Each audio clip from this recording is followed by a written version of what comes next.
मित्रों राधे राधे, जय श्री कृष्णा। कैसे हो? आशा करते हैं सभी मेरे फ्रेंड्स है जो अच्छे ही होंगे और भगवान जी से हम तो यही प्रार्थना करते हैं जहाँ पर भी हमारे प्रिय मित्र रहे, कुशल पूर्वक रहे, आनंद पूर्वक रहे, मौज मस्ती में रहे। और मेरे प्यारे मित्रों, आज हम बात करते हैं, बहुत ही अच्छी जानकारी लेकर के आए हैं। तो मेरी बहन और भाइयों के लिए, दोनों के लिए ही ये जानकारी बेहद ही सुपर डुपर होने वाली है। और इस कहानी को आप पूरा सुनना और अंत तक सुनना। और मेरी बहनों भाइयों, अंत में इस कहानी का है जो क्या परिणाम निकलता है वो आप समझना और ये कार्य आप जरूर करना। इसको करने से है जो आपकी सभी परेशानियां हैं, जो सभी समस्याएं हैं, सभी दुख तकलीफ़ें हैं, जो इस कहानी को सुनने से है वो दूर हो जाएंगे। और भगवान कृष्ण कहते हैं कि जो भी इस कहानी को, इस कथा को सुनेगा उसकी सभी की मनोकामना पूर्ण होगी। तो मित्रों, भगवान श्री कृष्ण कहते हैं, देवी सत्यभामा है जो भगवान कृष्ण से पूछती है। एक दिन की बात है, सत्यभामा है श्री कृष्ण से पूछने लगी कि रुक्मणी हर रोज़ है तुलसी को है जो जल क्यों चढ़ाती है, हर रोज़ दीपक क्यों जलाती है। तभी श्री कृष्ण ने कहा कि देवी सत्यभामा, बहुत ही अच्छा सवाल पूछा है तुमने। सभी पेड़ पौधे में से है जो तुलसी का सब पौधा है जो सबसे श्रेष्ठ माना गया है, और तुलसी मुझे भी बहुत ही प्रिय है। जब मैं तुम्हें है एक कथा सुनाता हूँ और इस कथा के माध्यम से है तुम्हें है जो इन बातों का है जो हल निकल के मिल जाएगा। और इस कथा को आप जरूर पूरा सुनना, बीच में बिल्कुल भी बंद मत करना। मैं रोज जल देने से और दीपक जलाने से है तुलसी के अंदर तो क्या फल मिलता है। अब तुम इस कथा को है ध्यानपूर्वक सुनो। जो भी इस कथा को सुनता है सभी की सुखों की है जो प्राप्ति होगी और गरीबी दूर हो जाएगी। और एक बार की बात है मेरी बहनों भाइयों कि श्याम नाम का है जो एक वैश्य था जिसके पास सभी सुख था, लेकिन एक चीज़ का सुख नहीं था। वो क्या था? संतान का सुख नहीं था। संतान न होने के कारण वह बहुत ही दुखी थे। एक दिन वह दिन में अपनी पत्नी से है जो कहने लगा कि हमारे पास है धन दौलत गाड़ी बंगले सब है, पर हमें एक चीज़ का सुख है जो नहीं है, सुख की प्राप्ति नहीं हुई है। वो है कि अपनी कोई संतान नहीं है, इसलिए हमें है जीवन जीने का आनंद नहीं आता है। और जब ही मन को सुकून मिलेगा जब अपनी संतान होगी। मैंने सारे उपाय कर डाले हैं, दान पुण्य पूजा पाठ सभी मंदिरों में किया है, वेदी को बुलाया है, पर कोई भी सार है जो नहीं निकला है। आखिर कारण क्या है? तो एक दिन वह वेद वशिष्ठ के आश्रम में गए और वहां जाकर वेद जी से कहा कि हे ऋषि मुनिवर, मैं बहुत दुखी हूँ और मेरी आप है जो प्रार्थना सुनो। वेद ऋषि ने कहा कि बोलो क्या बात है। बोले मेरी संतान नहीं है, मैं संतानहीन हूँ, कृपया मुझे बताइए मैंने ऐसा कौन सा जो पाप किया है जिसकी वजह से है मुझे संतान नहीं हुआ है, ऐसा कौन सा कारण है जिसके कारण में है जो निसंतानता का ये दुख है जो झेल रहा हूँ। तो ऋषि मुनिवर ने कहा कि मैं अभी है जो मेरी दिव्य दृष्टि से है जो तुम्हारे पिछले कर्मों का है जो देखता हूँ कि तुमने क्या कर्म किए हैं। तभी ऋषि मुनि ने है जो अपनी दिव्य दृष्टि से है जो अपने कर्मों के है उनके कर्मों को देखा। तो एक दिन की तुम्हारे दरवाजे पे है, बताया उसको कि एक दिन तुम्हारे दरवाजे पे है एक भूखी प्यासी है जो गाय आई थी और वह है जो बछड़े को जन्म देने ही वाली थी। तो तुमने उसी को ना तो आपने है जो पानी पिलाया और ना ही आपने है उसको चारा खिलाया, और उसको है डंडे से पीट कर है जो तुमने है जो भगा दिया। और उसी समय वह बहुत कमज़ोर हो गई और भूख प्यास की वजह से है जो उसने एक बछड़े को जन्म दिया था। और फिर वह एक बछड़े को जन्म दिया तो फिर वह अपने बछड़े को दूध भी ना पिला सकी और चक्कर खा करके है जो कमजोरी की वजह अपने है जो मतलब वहाँ धरती पे ज़मीन पे है जो गिर पड़ी थी। तो फिर वह ही है जो तुम्हारे है जो गाय ने तुम्हें है श्राप दे दिया था।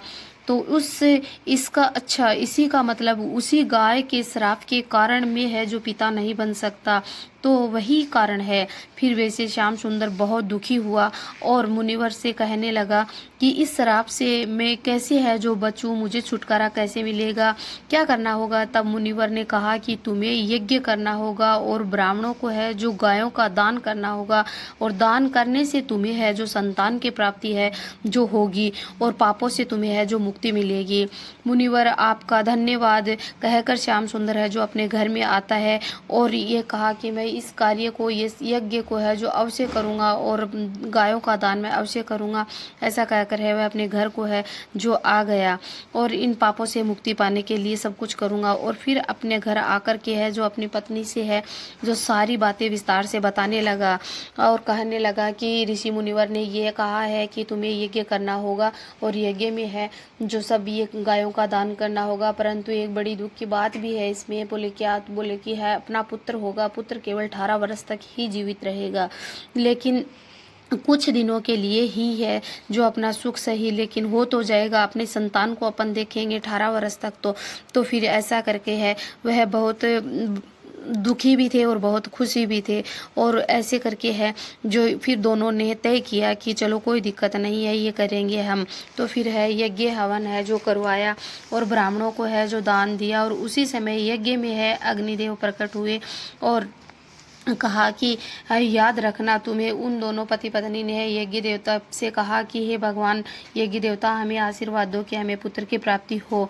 तो यज्ञ देवता प्रकट हुए यज्ञ में और उन्होंने कहा कि चलो ये बात स्वीकार है मुझे, परंतु तुम्हारा एक पुत्र होगा और पुत्र की आयु केवल 18 वर्ष तक ही है जो होगी, वह 18 वर्ष तक ही जीवित रहेगा। तो वह श्याम सुंदर और उनकी पत्नी ने है जो स्वीकार किया और यज्ञ समाप्त हुआ। फिर कुछ 9 महीने बाद है उनकी पत्नी को है जो एक सुंदर तेजस्वी पुत्र की है जो प्राप्ति हुई और उनको जन्म दिया। और अच्छे संस्कार अपने उन्होंने है जो श्याम सुंदर और उनकी पत्नी ने अपने पुत्र को है जो अच्छे संस्कार दिए और फिर है शिक्षा ग्रहण के लिए है जो कहीं दूर भेज दिया। और फिर जब 16 साल का हो गया तो वह सोचने लग गए कि अब है उनकी है जो शादी है हमें कर देनी चाहिए। तो फिर उनके जो श्याम सुंदर था वह बोला कि मैं इनकी शादी के बारे में कैसे विचार करूं, कैसे सोचूं, अगर उनकी पत्नी है जो कुछ ही दिनों बाद में है जो विधवा हो जाएगी तो वह मैं नहीं देख सकता हूं।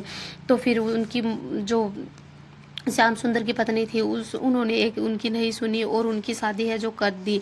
श्याम सुंदर की पत्नी ने उनकी शादी कर दी। फिर सुभद्रा नाम की एक लड़की थी और वह लड़की बहुत ही संस्कारी और सुशील थी और उनके साथ में शादी कर दी। सुभद्रा को यह नहीं पता था कि उनके पति की आयु केवल है जो 18 वर्ष तक की ही है। सुभद्रा सास ससुर और अपने पति की बहुत ही सेवा करती थी और सबसे आशीर्वाद लेती थी और सबके मन को है जो जीत लिया और सबका मन है जो बहुत ही उनको सब मन से आशीर्वाद देते थे। फिर एक दिन ऐसा आया, वह दोनों पति पत्नियों ने बतलाया कि आज हम है अपनी सुभद्रा बेटी को है बहू को बता ही देते हैं कि बेटी ये बात है। तो उन्होंने अपने पास में बुलाया अपनी बहू को और कहा कि सारी बातें उनको बता दी कि बेटा मुझे माफ़ करना, हमने आपको ये बात नहीं बताई और छुपाई है। अपने बेटे की जो तुम्हारे पति की उम्र है वो केवल 18 वर्ष तक की है और 1-2 दिन बाद है जो उनकी मृत्यु है जो होने वाली है।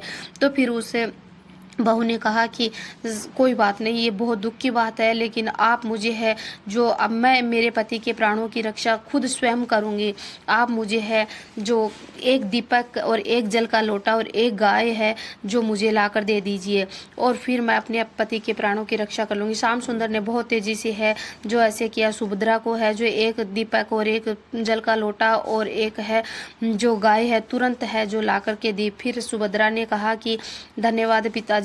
फिर ऐसा कहकर है जो अपने तैयारी में लग गई और अगले ही दिन है सुभद्रा ने सारी तैयारी की और जैसे ही उनके घर है जो उसने सारी तैयारी कर ली और अगले ही दिन उनके पति को यम के दूत लेने ही आने वाले थे उनके घर में। तो सुभद्रा ने है तुलसी माता के पास है जाकर उन तुलसी माता की पूजा की और तुलसी माँ को है प्रणाम किया और पौधे को चुनरी दी, तुलसी माता के पौधे को चुनरी दी और कहा कि हे तुलसी माता, मेरे पति की है ये चुनरी मैं लेकर के आई हूँ।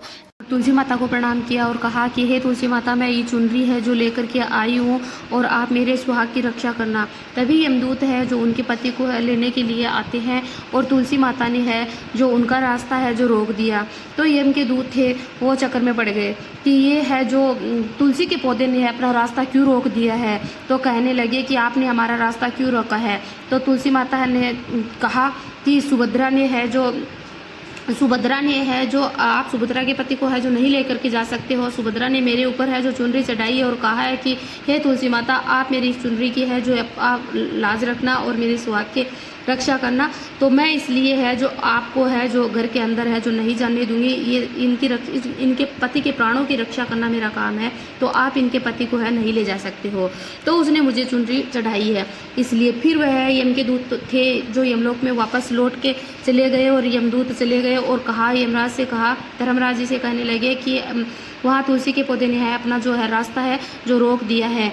तो धर्मराज को है जो गुस्सा आया और कहा कि सुभद्रा के पति के प्राण है जो लेकर आने ही होंगे।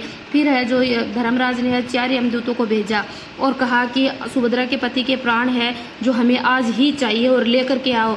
तो सुभद्रा को है जो एहसास था कि ये फिर से आएंगे और अपने पति के प्राण की रक्षा आप कैसे करें। तो सुभद्रा को है जो अपने मतलब सुभद्रा ने है जो शाम को समय है जो तुलसी माता के पौधे के अंदर है जो एक है जो घी का दीपक है, गाय के देसी घी का दीपक है जो जला दिया और कह दिया कि हे दीपक देवता, आप है जो मेरे पति के प्राणों की रक्षा करना। मेरे पति को यम के दूत है जो लेने के लिए आएंगे और आप मेरे पति के प्राणों की रक्षा करना। तो वह घी का दीपक जलाया और फिर यम के दूत आए और सुभद्रा के जो पति थे उनको लेने के लिए आए। 4 यमदूत आए और फिर वह जो दीपक देवता थे, तुलसी का पौधा सो गया था लेकिन दीपक देवता थे, तो उसमें से है जैसे ही वो है यमदूत आने लगे तो ये दीपक देव ने है जो कहा, दीपक देव में से दीपक देव प्रकट हो गए और कहा कि आप है जो सुभद्रा के पति को है नहीं ले जा सकते हो। उस सुभद्रा ने है जो मेरे को सौंपा है कि हे दीपक देवता, आप मेरे पति की है जो रक्षा करना, तो मैं आप अंदर नहीं जा सकते और अगर आप अंदर जाओगे तो मैं मेरी अग्नि से है जो तुम्हें है जला दूंगा, तो फिर और आपको वापस जाना ही होगा। तो फिर यमदूत है जो वापस है जो लौट करके चले गए और फिर यमराज के पास गए और फिर यमराज को गुस्सा आया कि आज सुभद्रा के पति के है जो हमें है जो प्राण चाहिए तो चाहिए, तो इसलिए है जो आप है जो 8 लोग जाओ। तो फिर क्या हुआ कि ये सुभद्रा के घर में है यमराज ने है जो अपने दूतों को है फिर से भेजा। तो सुभद्रा ने है जो अपने जो घर के आगे तुलसी मैया थी, तो तुलसी मैया के आगे है जो एक जल का लोटा है जो भर करके है जो रख दिया और जल के लोटे से कहा कि हे जल देवता, आप है जो मेरे पति की है प्राणों की है जो रक्षा करना। और इतना कह करके वह चली जाती है और फिर यम के दूत आते हैं और आगे बढ़ने लग जाते हैं। तो जल में से जल देवता प्रकट होकर के कहा कि आप आगे मत बढ़ो, आप सुभद्रा के पति को लेकर है जो नहीं जा सकते हो। सुभद्रा ने मुझसे कहा है कि हे जल देवता, आप मेरे पति की रक्षा करना, तो आप आगे नहीं बढ़ सकते और सुभद्रा के पति की रक्षा करना हमारा काम है।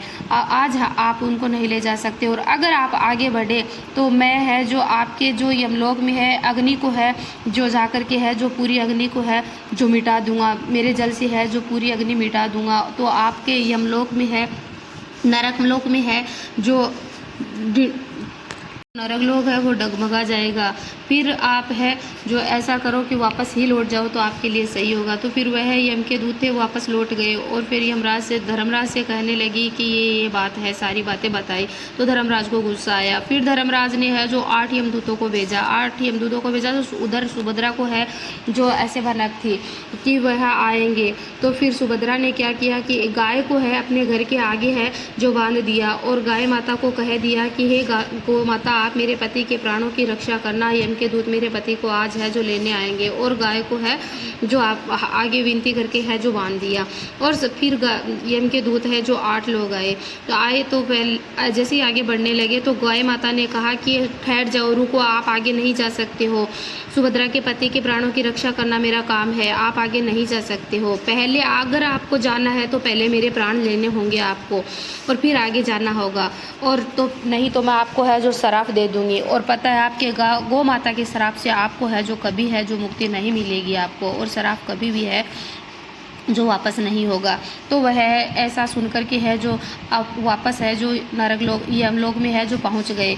और फिर धर्मराज को कहा कि ये तो सुभद्रा के पति के प्राण लेने तो बहुत ही कठिन है, तो इसलिए नहीं आ सकते, सारी कहानी है जो बताई। फिर धर्मराज है जो बोले कि कैसे भी करके है जो हमें है जो सुभद्रा के पति के प्राण आज चाहिए।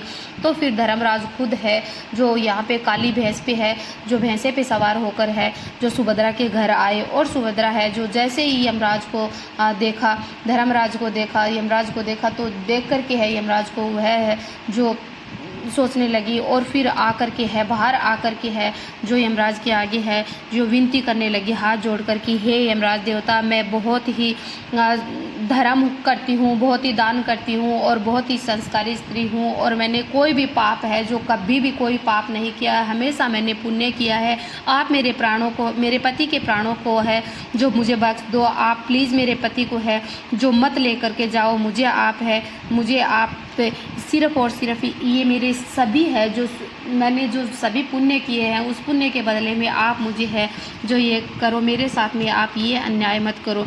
तो इतना उस दयालु और सुशील संस्कार स्त्री की बात सुनकर है जो यमराज है खुद है, यमराज का दिल है जो है पिघल गया और वह उनको माफ़ कर देता है और कहा कि हे सुभद्रा बेटी, आप जैसी है जो संस्कारी स्त्री और सुशील संस्कारी और मतलब धर्म दान करने वाली है जो बहुत ही कम है जो स्त्रियां मिलती है, और आपने किया है तो बदले में है जो आपके पति की जान हम है जो बख्श देते हैं आपको। तो मेरी बहनों और भाइयों, जैसे है सुभद्रा बहन ने है जो तुलसी माता के अंदर घी का दीपक जलाया, जल का लोटा दिया और जैसे चुनरी उड़ाई और गौ माता की सेवा की, तो वैसे है मेरी बहनों, सभी मेरी बहनों और भाइयों जो भी इस कहानी को कथा को सुन रहा है तो सभी है जो करना, और सभी जो भी मुसीबत हो, मुसीबत के अंदर खड़ा हो तो उस मुसीबत से है बचने के लिए है आप भी मेरी बहनों भाइयों है जो कर सकते हो ये कार्य। और तुलसी माता के अंदर है आप जल देते हो तो अगर एक सुबह सुबह एक लोटा भी जल देते हो तो आपके सभी है जो पापों का है जो नाश हो जाता है और आपको उससे है जो फल मिलेगा। एक बार प्यार से बोलो जय कृष्णा की, जय माँ तुलसी की।